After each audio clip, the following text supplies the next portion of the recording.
Shalom Akim. First and foremost, give all praises and glory unto Yahweh, Ba'ashim Yahushai, Ba'ashim Rachak Kudash. Double honors unto the elders, the apostles, great millstone. The elders, great millstone, and of course, peace and blessings unto the hopeful elect. That sincere servants of Yahweh, Ba'ashim Yahushai, serving him in truth and sincerity. Yes, one by that Chayaba from the GMS Plain Tables Camp, coming back with another lesson to the spirit. So this lesson be based off this article from nationalnews.com, which is entitled, it says, the United States is close to reaching its expiration date. It will collapse unless its decline is immediately rectified.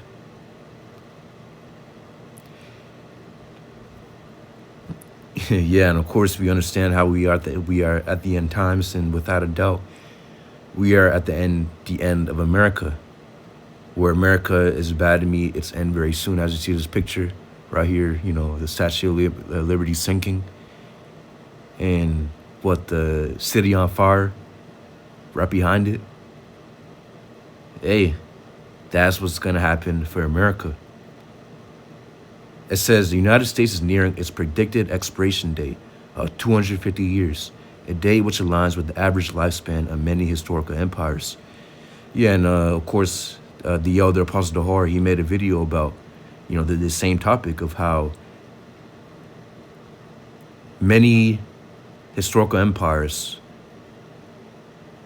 the average period that they ruled was 250 years.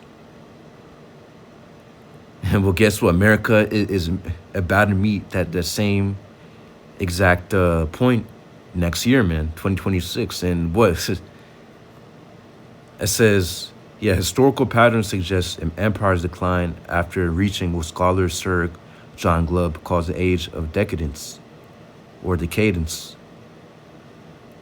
A period marked by moral decay, materialism, and societal fragmentation.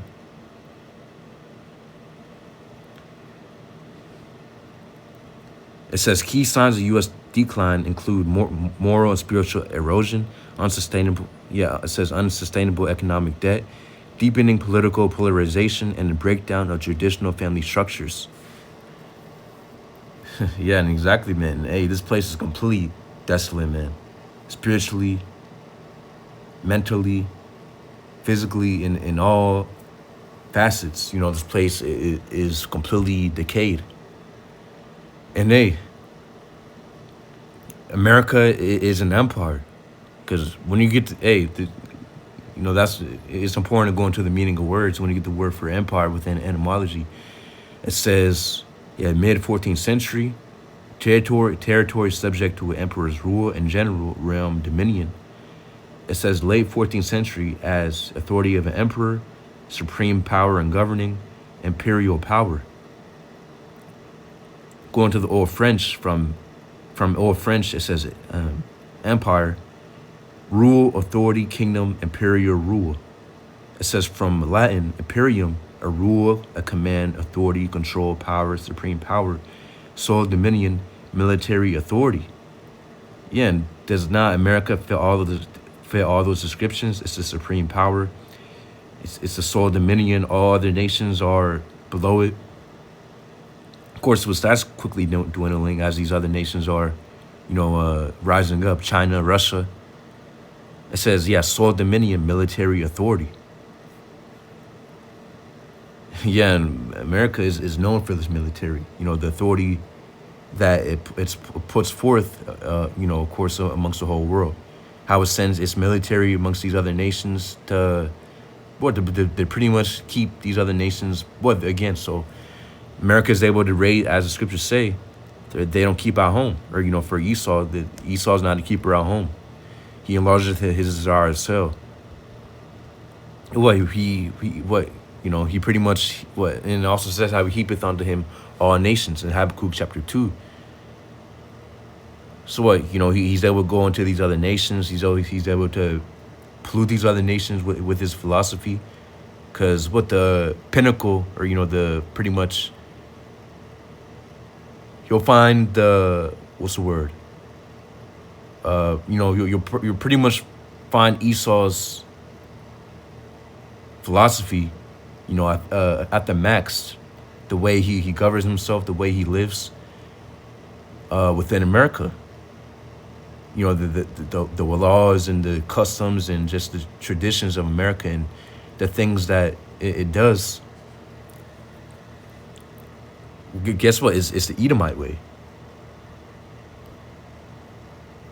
And Esau has polluted these other nations with that. Well, he's able to raid these other nations and drain them of the resources. He's able to, of course, start these different wars based off of propaganda. And so what is that? That's an empire against a supreme power and military authority, a sole dominion. That's America. It says, Carl Thomas warns that without immediate action to revive moral values and strengthen families and communities, the U.S. risk following the path of collapsed empires. Despite the grim outlook, and blah, blah, blah, and no, this place is not going to come back. There's not going to be no revival of moral values. Hey, as the scriptures say, well, let's go ahead and we can get a few scriptures. I already have a few scriptures lined up, but to get this real quick, Micah chapter 2 and 10, it says, rise ye and depart, for this is not your rest. Because it is polluted, it shall destroy you, even with a sword destruction. Yeah, and this is speaking to us. It says, rise ye and depart, for this is not your rest. And of course, it's speaking on to us Israelites. This book is written for us. This is our book, which the Israelites match up today to the so-called blacks, Native Americans, the Latinos. And of course, all the people have been scattered amongst these different nations, man. So you're going to find Israelites throughout these other nations as well. But the point is, it says, rising apart, for this now your rest. This doesn't literally mean arise and travel, try to escape Babylon by plane and go on to another country. No, it means to come out of this place spiritually, mentally. Because you can't really, you can't escape the Esau's world, man. Everywhere you go, we're going to be subject onto the curses, and ultimately we're going to be under Esau's dominion, man. Wherever, again, his dominion has extended amongst the whole entire planet, so you can't escape. But the point is that we can escape mentally and spiritually by how? By the way of these scriptures. Of course, by the way of serving Yahweh, B'Hashem Yahushai, the world ignorantly calls God and Jesus. The Heavenly Father's name being Yahweh according to ancient Paleo Hebrew, and the Son's name being Yahushai according to ancient Paleo Hebrew. So Babylon, this Esau's world isn't our rest. This is ultimately the reason why we're in the state we're in, a lowest state. We're in a slave state under Esau. We're in an oppressed state was because of our disobedience. We went off against Yahweh B'Hashem Yahushai. And the Lord put the curses upon us that's listed in Deuteronomy chapter 28, 16 on down. You'll get all the curses that the Lord put upon us.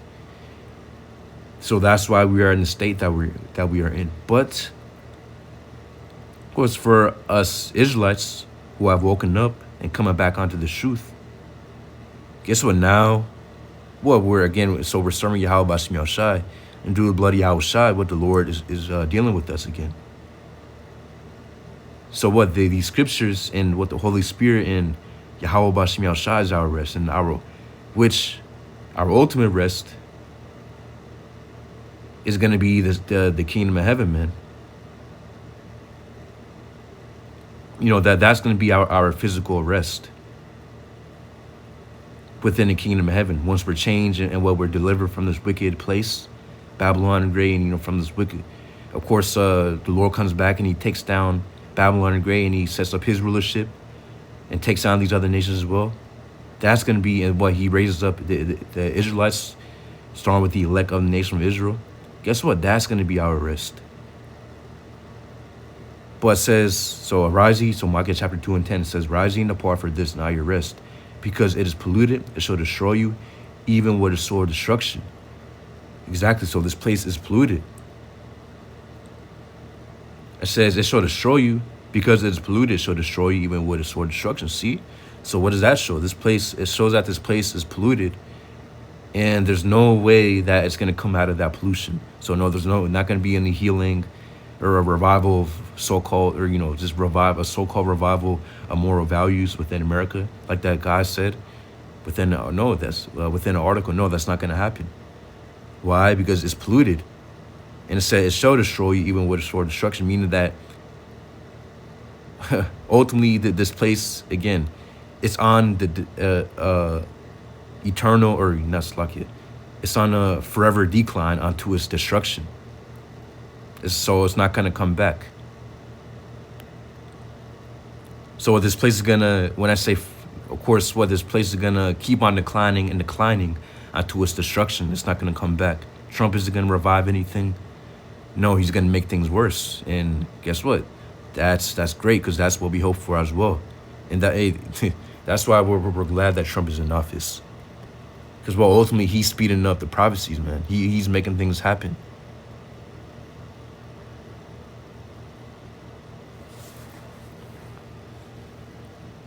It says the United States could be nearing its hypothesized expiration date, and it could collapse soon after if the country's decline isn't immediately addressed. It says Thomas argues that the U.S., like other great empires throughout history, is on a trajectory toward decline. According to Thomas, by the 250th anniversary of the country's Declaration of Independence, of July 4th, 2026, the U.S. will have already reached the average lifespan of most other great nations and empires of 250 years, as identified by British military officer and scholar Sir John Glubb. It says his thesis that empires usually last an average of 250 years before going through a major change that often leads to the dismantling of the empire and collapse of the state, is rooted in an examination of historical patterns and the rise and fall of empires over 3,000 years.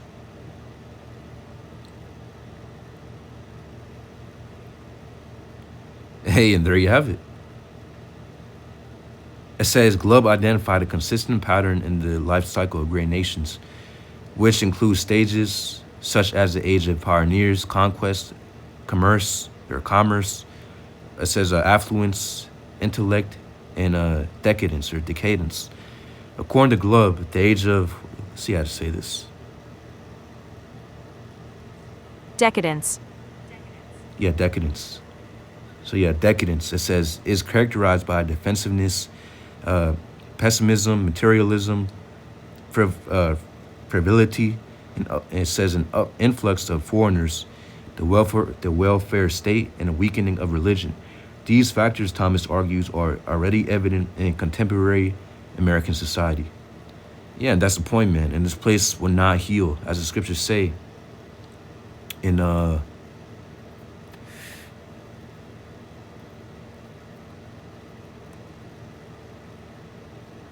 let's go ahead and get that real quick. Jeremiah 51.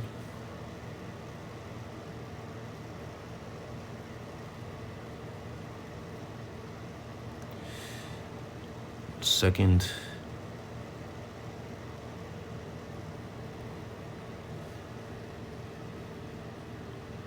Yeah, so it says Jeremiah chapter 51:7 says, Babylon hath been a golden cup in the Lord Yahweh's hand, that made all the earth drunken. The nations have drunken of her wine, therefore the nations are mad. Yeah, her wine, Babylon's wine, represents the ideologies and philosophies of America. And guess what has polluted these other nations? They drunk of it. They obtain their riches and to obtain their wealth. To obtain their power. But guess what? The American way is completely messing up the earth. It is polluting the earth. It says, therefore the nations are mad. When you get this in NLT, it says, Babylon has been a gold cup in the Lord Yahweh's hand, a cup that made the whole earth drunk. The nations drank Babylon's wine, and it drove them all mad. Yeah, exactly.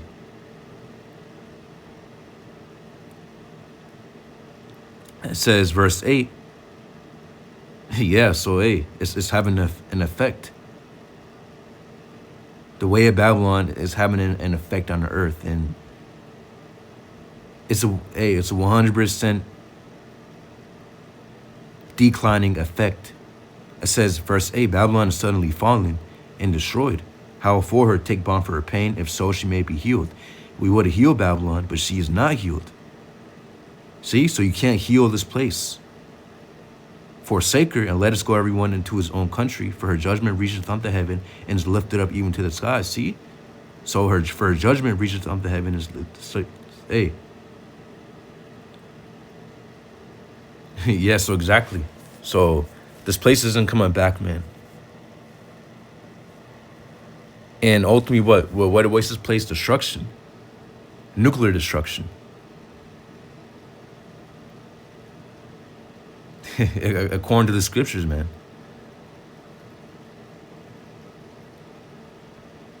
Yeah, so it also says, going back to the article, Thomas provides, so it says, America is already in its age of decadence and decline. Thomas provides a stark assessment of the current state of the United States, highlighting several areas where the nation is showing signs of moral and cultural decay. It says the first, America is moral and spiritual decline. Verse like it says the first is America's moral and spiritual decline. The erosion of religious values and the rise of secularism have led to a loss of shared moral and spiritual principles. Thomas cites the increasing number of people identifying as religiously unaffiliated, the decline in church attendance, and the mainstreaming of behaviors once considered aberrant.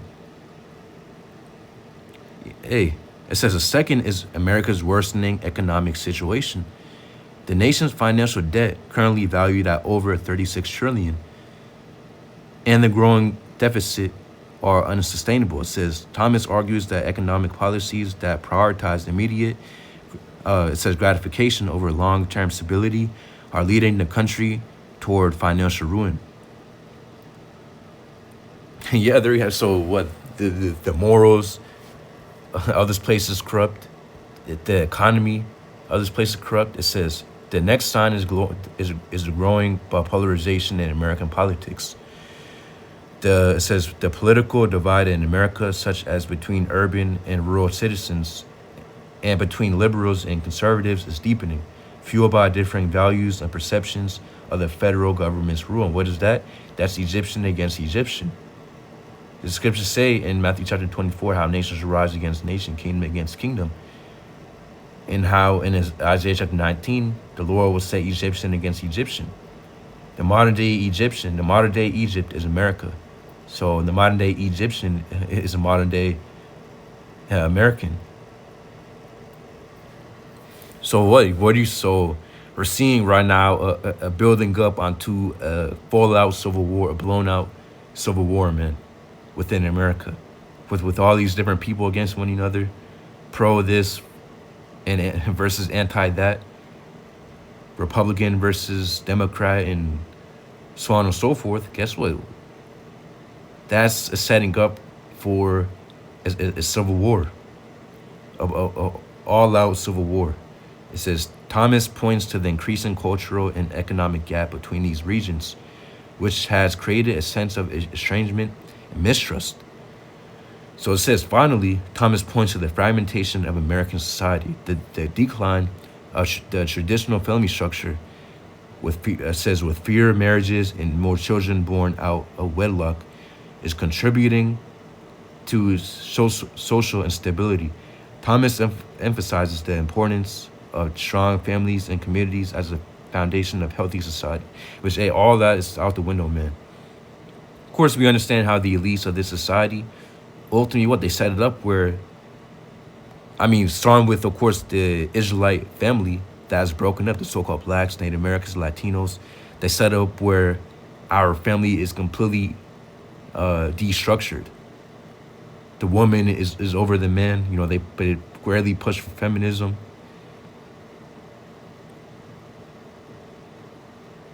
And what did how the amount of instability that that has caused, within the U.S.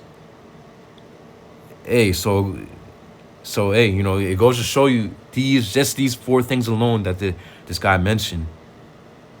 What is it? It's enough to completely lead an empire onto what it's ruin. It says America's expiration date is a sobering but ultimately hopeful call to action. While the historical patterns of imperial decline are clear, Thomas believes that the U.S. can avoid its predicted fate through a revival of more moral and spiritual values. And hey, as we just read, man, this place is not coming back. It says to read again, Jeremiah chapter 51 and 9, we would have healed Babylon, but she's not healed. Forsake her and let us go everyone to his own country. For his judgment reacheth unto heaven and is lifted up even to the skies. See? So you can't heal Babylon, no matter what you do, no matter who's in office. You cannot heal Babylon. It says, verse 11, make bright the arrows. Gather, or we can go to verse 10. Jeremiah chapter 51:10. It says, Lord Yahweh hath brought forth our righteousness. It says, come, let us declare in Zion the work of the Lord Yahweh, our power.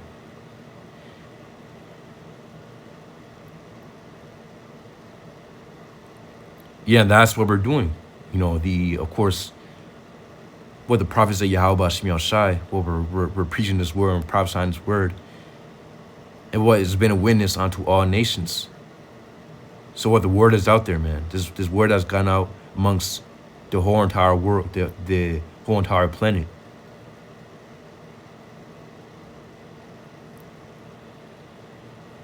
It says, verse 11, make bright. So yes, we're breaking down the prophecies. We're foretelling what's to come. Read this. It says, verse 11 says, make bright the arrows, gather the shields. The Lord Yahweh hath raised up the spirit of the kings of the Medes. The Medes represent the Russians. Within this verse, it says, for his device is against Babylon to destroy it. And what's Babylon? Babylon the Great. This matches up with the Babylon that's mentioned within Revelation. This is the future Babylon, the modern day Babylon, which is America. This isn't speaking about the ancient day Babylon. This is referring on to the modern day Babylon. It says, for his devices against Babylon to destroy it, because it is the vengeance of the Lord Yahweh. It says the vengeance of his temple. When you get that word for device within the Hebrew, it's the Hebrew word. It says mazamah, which means intents, thoughts, purpose. See, so the Lord's purpose, his intent, is to destroy. It's to destroy Babylon. So if it's Yahweh Shemiel Shai's will to destroy Babylon, what does that mean for the fate of this place? If the Lord, if his intent is to destroy it, that means that there's no amount of healing you can do to bring it back. That means doesn't matter who's in office, you cannot bring this place back from its inevitable fate, which is destruction. It says, Jeremiah chapter 50 and 31, it says, behold, I am against thee, O thou most proud, saith the Lord Yahweh, power of hosts. Saith the Lord, Yahweh of hosts. For thy day is come, the time that I will, it says, to read against this verse 31, as Jeremiah chapter 50, behold, I am against thee, O thou most proud, saith the Lord Yahweh of hosts. For thy day is come, the time that I will visit thee. See? So the day is come for the time that the Lord Yahweh Shemiel Shai will visit Babylon Great. Yeah, when you go into this whole chapter, as well as we just read chapter 51, a verse out of chapter 51, and as well as Jeremiah chapter 49. So Jeremiah chapter 49, Jeremiah chapter 15, Jeremiah chapter 51, they all go into the prophecies of Babylon the Great, which is America, and about its fate. See, it says verse 32, and the most proud shall stumble and fall, and none shall raise him up. And I will kindle a fire in the cities, and it shall devour all round about him. It says verse 30. Yeah, so that's what's happening, man. or that's what's going to happen very, very soon. The Lord's rising up the Spirit upon these other nations, stirring up, of course, the tension between these other nations. So what? They completely depart from America. They make an alliance and to take it down, to take down Babylon the Great with their nuclear weapons. And what is that? That's World War III, the climax of World War III, man. Well, once that nuclear war pops off, it says verse 33, thus saith the Lord Yahweh of hosts, the children of Israel and the children of Judah were oppressed together. And all that took them captives held them fast. They refused to let them go. Hey, exactly, man. Well, Esau has took us captives, man. We're still in captivity unto this day. What, the children of Israel and the children of Judah. So what, both the northern kingdom, both the southern kingdom and the northern kingdom are oppressed together. We're oppressed together here, man. The so-called blacks, Native Americans, Latinos. So-called blacks, southern kingdom, so-called Native Americans, Latinos, the northern kingdom. Northern kingdom came here, of course, to the Americas to escape the Syrian captivity. You can get that in 2 Ezra chapter 13, around verse 40. Well, the point is that we're still here captive. We haven't been led back onto our land. We've been stripped of our land. You have the Edomites dwelling there currently, the Amalekites, the chief tribe of the nation of Edom, dwelling in our land, in the land of Israel, claiming that what? They're the children of the Lord, which what? They're 100% imposters. It says, and all that took them captives held them fast. They refused to let them go. Yeah, so we're here in captivity unto this day.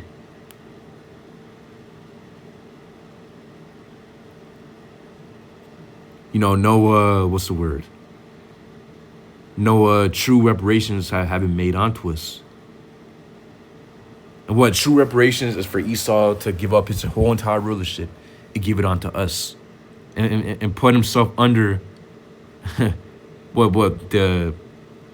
to be our slaves, to give up his rulership, and to give up his power, and to give it onto us, and to be our slaves. But guess what? Obviously, he's never gonna do that. So the Lord will do it for us. The Lord's gonna take down Esau. Hey, ultimately, the Lord's gonna do it for you, Esau. You don't have to worry about that. What? Yahweh Bashmi Ashai is coming back. It says verse 34. Jeremiah chapter 50, it says, their Redeemer is strong, capital R. Of course, that's referring unto Yahweh Shai. It says, their Redeemer is strong. The Lord Yahweh of hosts is his name. He shall thoroughly plead their cause, that he may give rest to the land and disquiet the inhabitants of Babylon. See? A sword is upon the Chaldeans, saith the Lord Yahweh, and upon the inhabitants of Babylon, and upon the princes, and upon the wise men. Yeah. And hey, this is this is a great chapter that goes into what the fate of Babylon, what awaits Babylon, man. Going down to verse 40, it says, as the Most High overthrew Sodom and Gomorrah and the neighbor cities thereof, saith Lord Yahweh, so shall no man abide there, neither shall any son of man dwell therein. It says, behold, see? So just like Sodom and Gomorrah, this place is going to meet the same fate, being burned by fire, but it's going to be a different type of fire. It's going to be nuclear fire. And of course, also, the Lord will be sending his other nations like it. The Lord will be, of course, so the Lord raised up the spear upon these other nations to shoot their nuclear missiles upon Babylon Great during the climax of World War III. But also, once Yahushua comes back with his angels and his army, and Michael the Archangel, well, he's going to be ordering his chariots to emit high concentrated fire, aiding in the destruction of this place, man. So the point is that this place is going to burn by fire. And it's going to be a greater fire compared to Sodom and Gomorrah. Again, this destruction is going to be the greatest destruction of all time. Of course, to America when it gets burned by fire.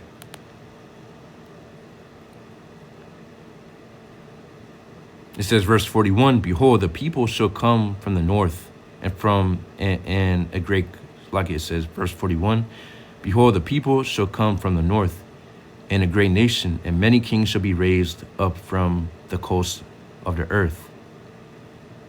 It says, they shall hold the bow and the lance, they are cool and will not show mercy. Their voice shall roar like the sea, and they shall ride upon horses. It says, every one put in array like a man to the battle against thee, O daughter of Babylon. And that people for the north, a great nation, is speaking about Russia, man. And hey, so we can keep, again, this is a great chapter. You know, you can get into it yourself, but you know, for time's sake.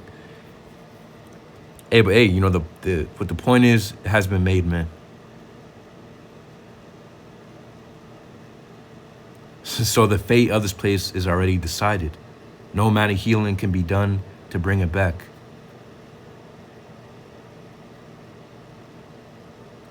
So going real quick to Jeremiah chapter 51:1, it says, the word that the Lord Yahweh was speaking against Babylon and against the land of the Chaldeans by Jeremiah the prophet.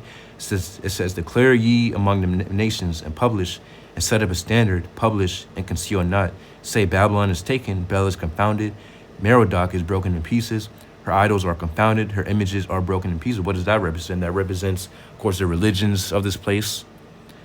Christianity, without a doubt, is completely destroyed and desolate. Because what does Christianity go back onto? That goes back onto plantation Christianity, which Esau, Edom, the so-called white man, used against our people. What, to keep us in a lower state, spiritually and mentally.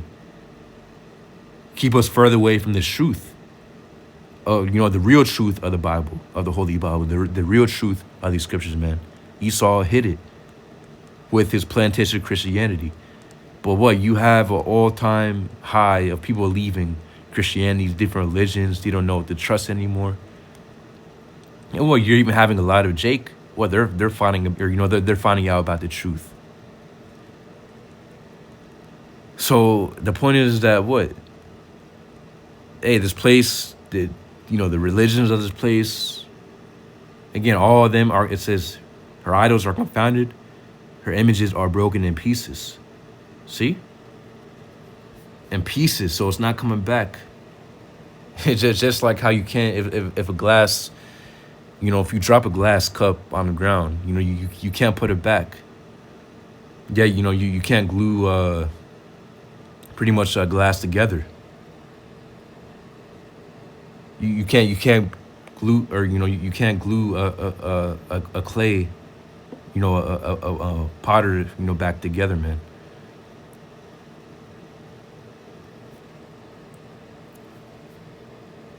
Well, same thing with the things of this place. You can't put it back together. Why? Because it's all broken.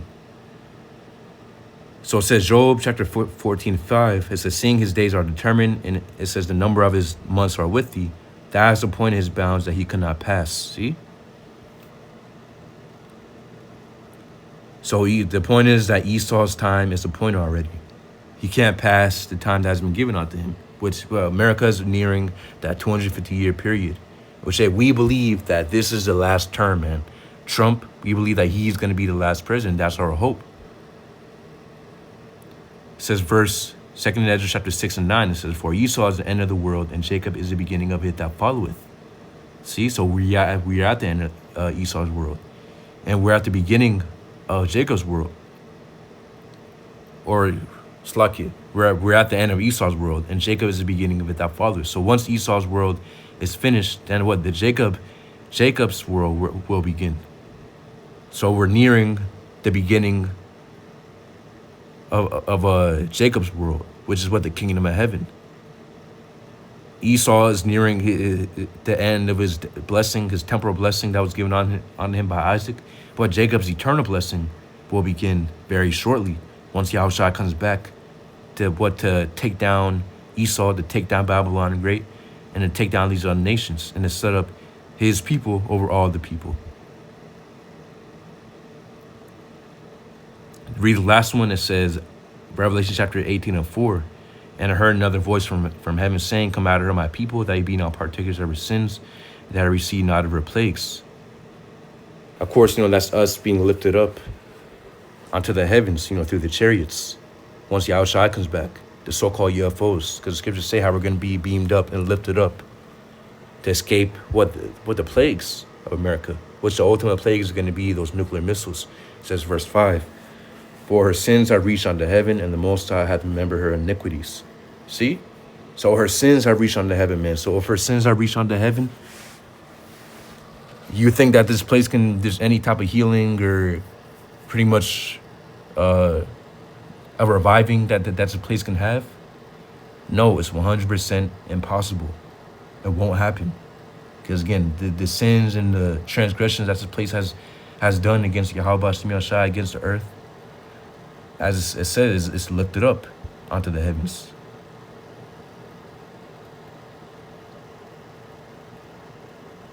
It says, Most High hath remembered her iniquities. See? So Lord won't forget. So hey, just like any empire, this place will meet its end very, very soon. Because we are at that point, at that 250-year period. So Lord's will, you brothers at the edified, Yahweh Bashim Yahshai, Bashim Kakodash Brakatham, Shalom.